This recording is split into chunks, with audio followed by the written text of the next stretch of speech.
सभायाव रन्जित कुमार दासआ अध्यक्ष जानानै फैबाय। बे समनिफ्राय बिथाङा गिबियावनो जोंनि आरनायखौ बिथाङा बे बिधान सभानि सिङाव थानाय आरनायफोरखौ बोखारजोब्बाय आरो लोगोसे जिमान नेम प्लेटआव माने बर' रावजों लिरनाय दङमोन बेखौबो बोखाबाय आरो दिनै बे लुगुनि बर' भाषाखौबो बिथाङा बोखारनो थाखाय बा नाजागासिनो दङ बा सिद्धांत लादों। दा बेनिखायनो जोङो दिनै माने आसाम गभर्नमेन्टखौ सोंखारिदों जे बिथांमोना बेबायदि सिद्धांत लानायखौ इमिडियेट सावरायफिननानै जाहाथे लुगुआव बर' रावखौ जाहाथे सोदेरो।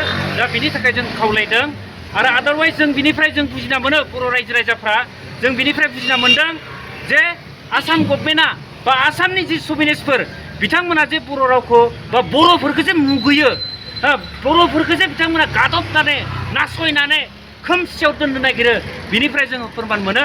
दा बिनिखायनो जोङो बर' रायजो राजाफोरखौ जों खावलायदों बयबो जों साख्रि गानांगौ।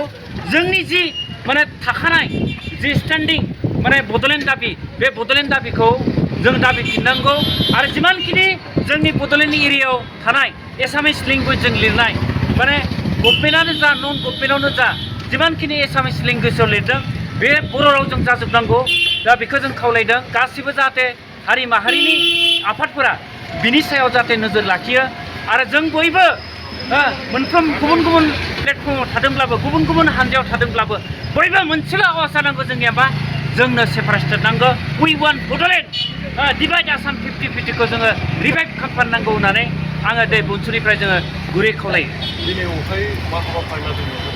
दिनै जोङो मैयानि जि निउस पर्टेलफोराव ओंखारनाय जे लुगुखौ बोखारनाय बे निउसखौ नुनानै जोंबो सानखांदों जोंनि रावखौ जोंनि माने रावखौ जुदि आसामाव जुदि गनायना लायाबा बा गनायाब्ला जोंबो बड'लेण्ड एरियायाव जोंबो गनाया होननानै दिनै जोङो मा बे दखान सहराव थानाय जे एसामिसजों लिरनाय बेखौ जोङो खोमोरदों आरो जोङो बेयावल' नङा गासै सारा जोंनि बिटिसिआव थानाय आरो बड'लेण्डआव थानाय गासिबो दखान सहर गभर्नमेन्ट नन गभर्नमेन्ट बिनि जि एसामिसाव लिरनाय बेखौ खोमोरनांगौ होननानै दिनै जों इन्सट्राक्सन हरनाय जादों। যোৱাকালি প্ৰায় 11:30 মান বজাত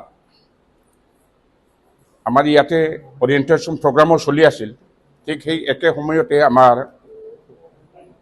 অধ্যক্ষৰ কনফাৰেন্স হলত পাৰপাছ কমিটিৰ এটা মিটিং, সেই মিটিঙত BPF দলৰ পৰা বিধায়ক হিচাপে ময়ো উপস্থিত আৰু এই মিটিঙত এই ভাষা বড়ো ভাষাটো যে নাইকিয়া কৰা তেনেকুৱা কোনো আলোচনা হোৱা নাই। 4টা ভাষা ইনটেক্ট থাকিব, অসমীয়া, বড়ো, হিন্দী আৰু ইংৰাজী। মই আজি এফালৰ পৰা গম পাই ময়ো আচৰিতে পাইছোঁ, য'ত মই প্ৰেজেণ্ট আছোঁ তেনেকুৱা সিদ্ধান্ত তাত একো হোৱা নাই। আজি কেনেকৈ কাৰোবাৰ দ্বাৰা BTC অঞ্চলত বা বড়ো ভাষাটো উঠাই দিয়া বুলি যিটো কিবা এইটো গকাত মিছা। মই নিজে প্ৰেজেণ্ট, ইয়াত বড়ো ভাষাটো অসম বিধানসভাৰ পৰা উঠাই দিয়াৰ কোনো প্ৰশ্নই তাত অহা নাই। হঠাৎ বিষয়টো কিহৰ বাবে আহিছিল বা কেনেধৰণৰ আচলতে বিষয়টো এনে চৰ্চা এটা লাভ কৰিলে মইতো নাজানো এইটো ক'ৰ পৰা কি হৈ গ'ল, ক'ৰ পৰা এইটো ওলাই গ'ল। মই নিজে প্ৰেজেণ্ট। মই কোকৰাঝাৰৰ পৰা কেতিয়াবা চাইনবৰ্ড কিবা দিয়া হয় যে মোক এজন কোকৰাঝাৰৰ পৰা যিটো মোক মেছেজটো দিলে এনেকৈ হৈ আছে হৈছে নেকি এনেকৈ ঘটনা, এইটোতো গকাত মিছা, এইটো নহয়। মই নিজেই প্ৰেজেণ্ট আছিল পাৰপাছ কমিটিৰ।